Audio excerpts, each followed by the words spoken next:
Happy weekend. Countdown tayo in 30 seconds.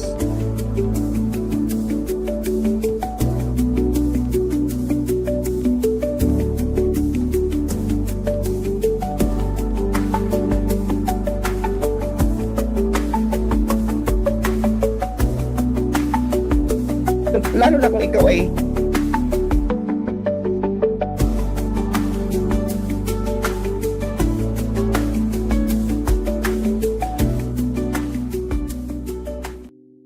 Alright, mega love shout out Mabsat. Siyempre, nandito tayo kay Professor Antonio Contreras Mabsat. Ang topic niya ngayon lang, kanina lang. Usapang plunder case ni Rodante Marcoleta. Medyo alam na natin to tungkol sa kanyang plunder case. No? Pero pakinggan natin ang matasabi dito ni Professor Antonio Contreras. Pasok, Professor. magandang umaga po sa atin lahat. Araw po Good ngayon morning. ng Sabado at hindi Biyernes, alam ko. Kasi kahapon po ay marami po tayong ginawa. Umagang-umaga meron pong graduation or actually holding at recognition ng graduate school ng UPLB at kailangan pong nandun ako sapagkat meron po tayong pinag-graduate. Na-advise ko ang kauna-unahang graduate ng PhD sa Environmental Diplomacy and Negotiations. Oh. So, busy tayo ngayon. Actually, ngayong hapon, mamaya graduation din ng UPLB. Alam mo naman dito sa UPLB, 3 beses na merong seremonya. Yung una, yung tungkol sa kolehiyo nyo, sa school. Pangalawa, sa graduate school. At ikatlo, mamaya, yung lahat na. So, busy tayo. So, kahapon, hindi na ako nakapag-live nung hapon kasi pagod na ako. At tapos, may bisita pa tayo. So, ngayon na lang ako. Alam ko namang abangan nyo eh. So, lahat ngayon nag-abang. So, pati yung mga friends ko sa Facebook ay syempre nag-abang. Mabuti na rin yung minsan kayo ay namimiss nyo ako. So muli, ito naman po si Professor Tonton Contreras, isa na naman live dito sa Facebook para sa mga friends ko. At doon naman sa mga nag-abang, hanggang mula kahapon pa, mga followers ko dito sa Facebook at mga subscriber ko sa YouTube, ito na po tayo. At pag-usapan ko natin itong plunder case ni Senator Rodante Marcoleta sapagkat kahapon, siya po'y sinampahan na ng ombudsman ng plunder. Isang non-bailable offense at ito yung na-raffle na sa 3rd Division ng Sandigan Bayan. So inaasahan na po natin na within the next few days ay meron ng arrest warrant sa kanya. Sana pangatawanan ni Senator Marcoleta na hindi siya magtatago at hindi siya at siya'y susuko ng matiwasay para wala ng drama. Kasi may maraming nagsasabi na baka mangyari na naman yung kadramahan, magtatago o magkakanlong sa isang lugar na mahirap pasukin, di ba? Mga ganon. So, hindi ho nagtagumpay ang gusto ng Iglesia na Cristo nung mag-rally sila. 3 araw. 2 araw sa EDSA Shrine at 1 araw sa Bonifacio Shrine yata. Yung kung di ako nagkakamali. Sa Manila. Na kung saan nakita natin na sila ay pinakain pa ng lugaw ng mayor ng DSW ng Manila. Kaya nagtataka yung iba, ano ba naman to? Talagang halata mo, di ba? Na parang may selective justice. Yan ang sigaw ng mga nag-rally. Pero ngayon may selective meal service. Di ba? Ay sabi nga ng mga militanteng grupo ni minsan daw sa tanahang buhay nilang pagrarally dyan sa Manila ni hindi sila man lang inofera ng kahit libreng tubig man lang ng city mayor. Ay siyempre iba na po yung ikaw ay meron kapangyarihang magpa-elect ng opisyal. Diba? Iba na siyempre yung, di ba sinabi ko na yan na ang Iglesia is powerful because it is black voting. It can spell the defeat or the victory in close elections. Pero at the same time, gaya ng sinabi ko sa akin po sa social media at ngayon laman ng article ko sa Manila Times, ang Iglesia ni Cristo kayang magpanalo ng kandidato sapagkat black voting. Pero hindi niya kaya magsimula ng isang social movement. Dahil 2.6% lang siya ng populasyon at ang tingin pa ng mga tao sa Iglesia is a very cohesive but very inward-looking, very exclusionary, very exclusive group. Di ba sila lang ang maliligtas, di ba? Meron silang, pag iniiba nila ang sarili nila kapag hindi ka nila kapatid o kasama, parang ibang-iba ka. So, very close. So, pag sila ay nagrarally at ang pinaglalaban nila ang kanilang mga hinaing, pati na yung hinaing ng kanilang mga miyembro, mahihirapan sila mag-convert ng mga tao. Pwede silang maging multiplier. Kung sabihin meron na existing na movement, pwede silang dumagdag. Pero yung silang mauna na naggugukuha ng members, pwede lamang yun kung yung issue na pinaglalaban nila, pinaglalaban nila ng marami. Kaya nga amplifier eh. Cost multiplier, force multiplier. Pero yung sila mag-initiate, katulad ditong ginawa nila sa EDSA na 2 araw, tapos lumipat sa Manila, it fizzled out. Kita naman natin na umunti yung rally, yung unang-una kasi alam naman natin na karamihan doon ay dinala, nakapus, di ba? Hindi naman sa pag-iinsulto ito sa Iglesia. Kumbaga, spaghetti pababa yung numbers nila. Parang ganun din naman yung rally nila, di ba? Sabi nila matagal-tagal sila pero ilang days lang. 2 or 3 days lang sila, wala na, lagas na kaagad. Ganun din. Napagod na din. Pero alam naman natin na kung ano yung sinasabi ng liderato nila, ang dami sumusunod at na they're able to vote as a block. Diba? So, marami doon ay pumunta dahil sila ay nasabihan, hindi dahil yun ang kusa nila. Ang isang tunay na social movement, yun yung kahit hindi ka pagsabihan, pupunta ka. Diba? So, yun ang limitasyon ng kapangyarihan ng iglesia. They can very well make a politician win, but they could not start a political and social movement if it is not aligned with the general interests. Much as they want to appropriate the accountability and transparency mantra, hindi nila pwedeng itago na, lalo ngayon, inamin nila na si Senator Marcoleta ang kanilang pinaglalaban. Bakit ka ba naman pupunta sa EDSA para namang ipaglaban si Senator Marcoleta kung hindi ka naman iglesia at hindi ka naman kapanalig ni Senator Marcoleta? Bakit ka makukumbinsi na accountability yung pinaglalaban kung yun ay nakikita mo naman na pinitigilan nila mag-hold ng accountable yung isang kasamahan nila? So yun yung medyo problema ng iglesia. But that is precisely also why ang mga politiko natatakot sa kanila. Kaya kita mo naman, dali silang binigyan ng permit. Di ba? Yung first day, hindi sila hinuli ng Quezon City. Siyempre, takot ang mga politiko kasi baka sila buweltahan sa eleksyon. Sa Manila, sinuyo sila, binigyan pa sila ng pagkain ni Isko Moreno. Aba, ano yun? For individual politicians, they can influence. But as to whether the masses can be influenced to join them, that's a different matter. So yun yung problema. That is the conundrum. At nakita nga natin na talagang hindi naman sila nagtagumpay para pigilan ang pag-arrest, pagsampa ng kaso at napipintong pag-arrest kay Senator Marcoleta.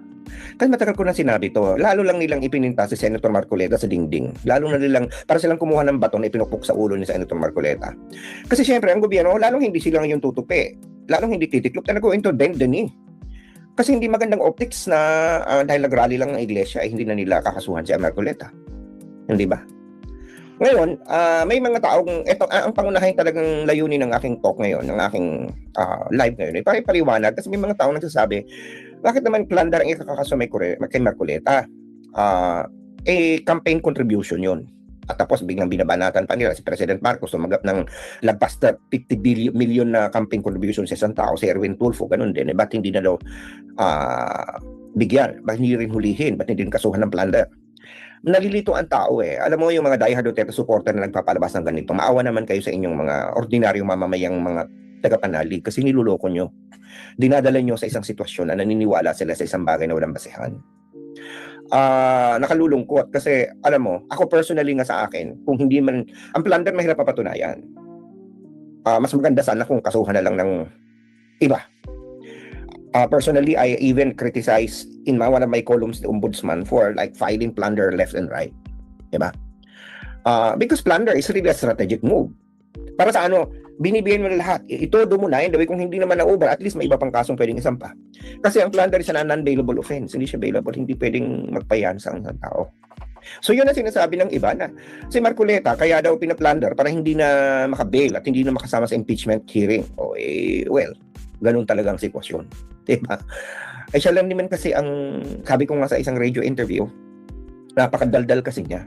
Galing din naman sa bibig niya Alam mo pinagkaiba ng kaso ni President Marcos, ni Erwin Tulfo at iba pang politiko na nagtanggap ng mahigit sa 50 million na campaign contributions. Actually, lahat naman yan yung mga kontribusyon nila sa kampanya. Lalagpas naman ng 50 million talaga lahat yan. Di lahat na sila. Mananalo ka ba ng pagkasenador na ang iyong... Wait lang, Professor. Pakita ko lang sa mga kasama natin yung binabanggit mo. Ipakita ko yung binabanggit ni Professor. Ito yun, mga kakabsat. Lakihan natin ang mga campaign donors, mabsat Kay Marcos may nag-campaign, ang campaign donor niya si Antonio Lagdameo. Nag-donate siya ng 249 million. Campaign donor. Kay Erwin Tulfo may campaign donor siya si Victoria Yap. 120 million campaign donor. Samantalang si Marcoleta, si Mike Defensor, 75 million campaign donor. Bakit si Marcoleta lang kakasuhan ng plunder? Ano pinagkaiba? Anong nangyari? Tanga, receiving campaign donors is not illegal if they are properly declared in the SOSE. Ang problema, nakalagay sa SOSE niya, wala siyang campaign donor, Zero donation. Samantalang itong si Pangulong Bongbong Marcos at si Erwin Tulfo, nakadeklara. Yun ang malaking pagkakaiba, Diyos ko po, Rudy, ang tatanga nyo talaga mga garapatang DDS. So, sige, balik tayo kay attorney. Siningit ko lang mga kabsat. Siningit ko lang. Ay, kay attorney tuloy. Kay professor. Balik, professor. Campaign chess watches ay mababa sa 50 million. So, yung kung logic ang gagawin nila na pag tumanggap ka ng kontribusyon na higit 50 million, plunder na yan, di lahat na ng mga politikong tumatakbo at sa national office. Hindi lamang si President Marcos, hindi lamang si Erwin Tulfo. At hindi lamang si Senator Marcoleta. Kaya lang may pinagkaiba.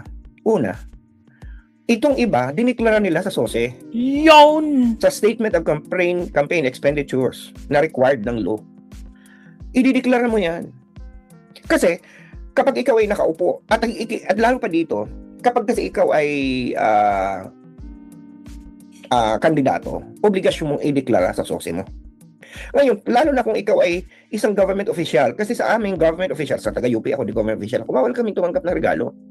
Kami nga maingat eh.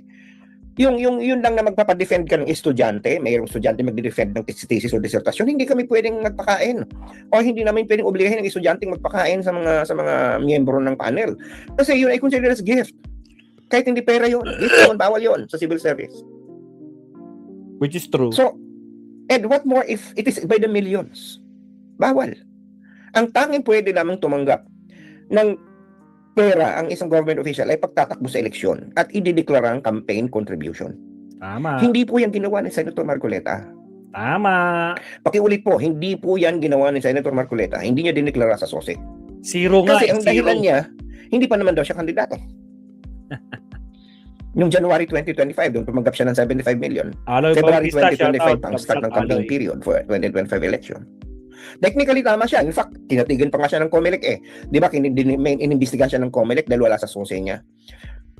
Bumayag ang SOSE, ang COMELEC, sige, wala kang kasalanan. Kasi hindi naman obligado mag-report ka na sa SOSE kasi hindi pa ka mga kandidato. Pero yung mga nag-donate sa'yo, kinasuhan ng COMELEC. Dahil nga, iba yung rule sa kanila. Yan ang kabalintunaan ng ating batas eh. Yung nagbigay, yun ang kailang mag-report kahit hindi pa campaign period. yung kandidato, nakakandidato, porque hindi pa campaign period, kahit yung tinanggap niya pangampanya, hindi obligado mag-report. Well, that's the loophole of the law. Nagpanusot si Senator Marcoleta, nakalusot siya sa COMELEC. Ang problema, dahil ito'y perang 75 million, ito ngayon tinanggap niya bilang isang government official. And nakalagay sa plunder law na gifts are not allowed. If you are a government official, you should not be receiving gifts. Tama. Of that magnitude pa. Di ba, inuulit ko kami nga, hindi kami pwedeng tumanggap ng regalo galing sa kanino man. At kung donasyon yan, i-report mo pa yan. Hindi kami pwedeng tumanggap ng mga pagkain. Kasi bawal yan. Actually, it's considered bribery. Kahit not in exchange of any service. Pag binigyan, tumanggap ka, patay ka. So, ginawa yun ni Senator Marcoleta. At ang mas tragic dito sa kanya, hindi niya dineklara sa SALN. Kasi syempre kung mayroong magbigay sa'yo ng 75 million, hindi mo pangampanya sa SOSE, di perang binigay yun sa'yo. Parte na yun ng iyong asset. Doon dapat dineklara mo sa SALN. Hindi niya dineklara sa SALN. So meron ng concealment. Yun lang. Meron ng concealment.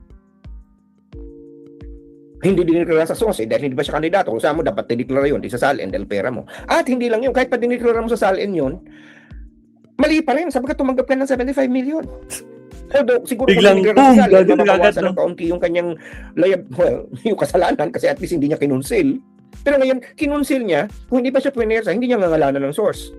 Nakasama pala si Mike Defensor at dalawa pang tao. In a period of 4 days, ang tanong lang dito, common sense. Senator Marcoleta, para ano at bigyan ka ng milyon-milyones na pera ng 3 tao in a period of 4 days? Di ba? Ang nakalulungkot dito kay Senator Marcoleta at dapat niyang sisihin ng sarili niya, siya mismo umamin nito. Siya ang nagdaldal. Una, nagpalusot siya.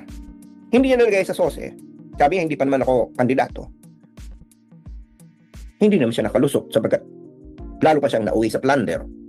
Hindi ba? Siguro kung failure lang to declare, yun nga lang, madidisqualify siya. Tanggal siya sa magiging senador. Ganun lang yun eh. Tama. Kung hindi naman declare sa SOSE by election offense yun, ang penalty doon, disqualification. At the same time, you will be barred from holding any public office. Pero at least hindi plunder. Ngayong plunder ang kinuwian niya. Marami nagsasabi, hindi naman galing sa kaban ng bayan yon.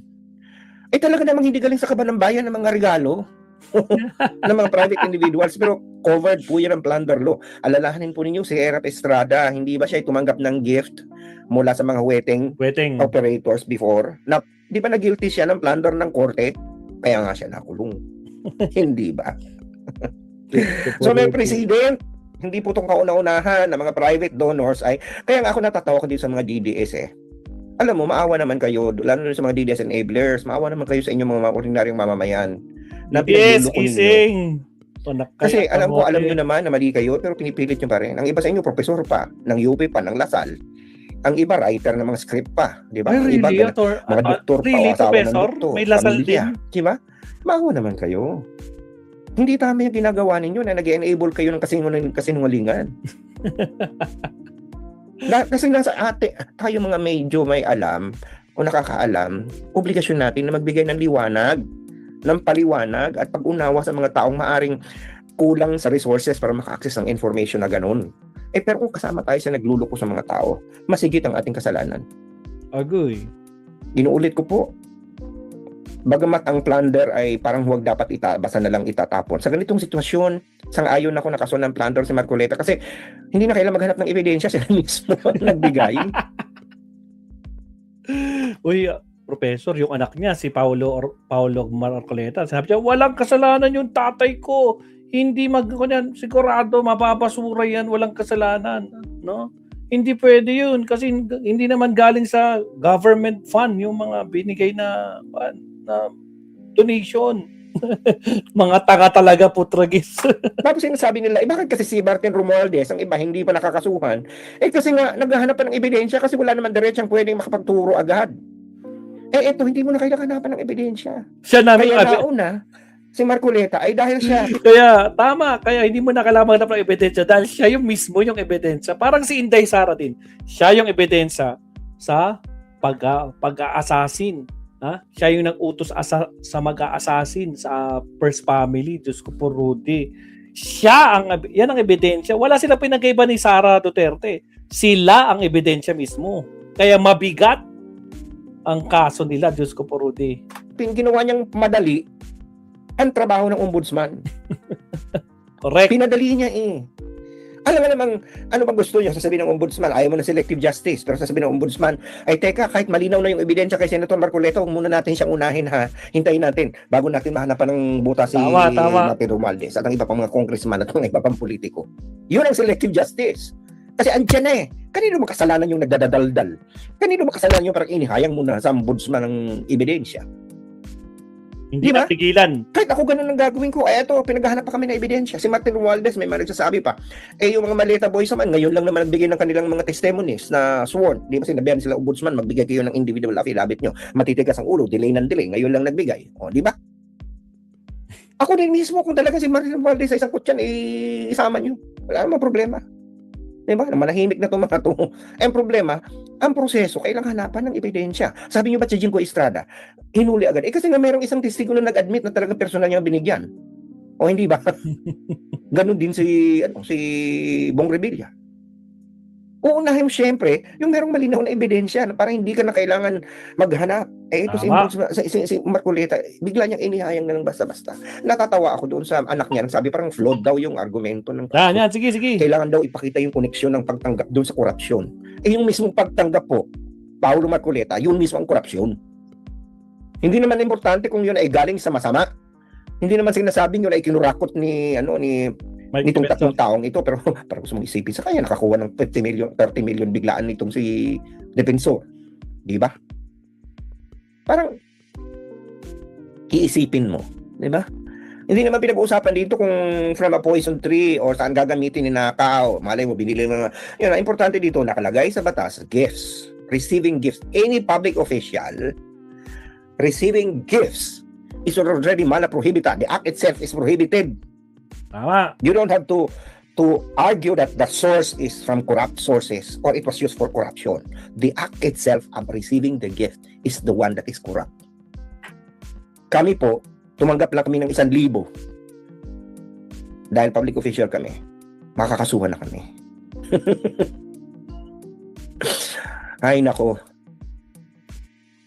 'di ba?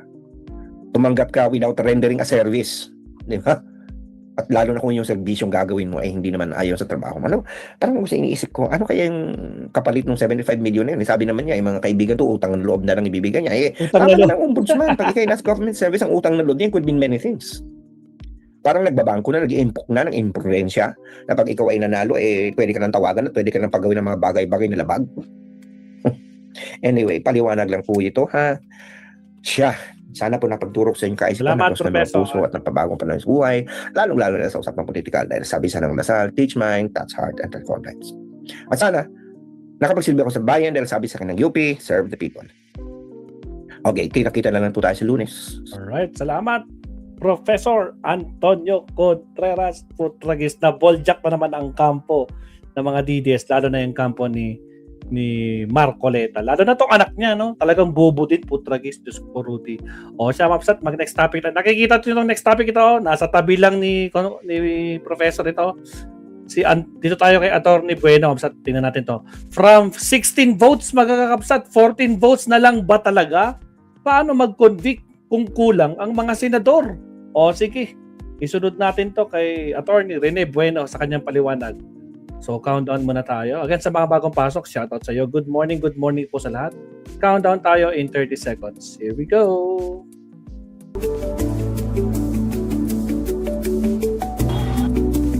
Sa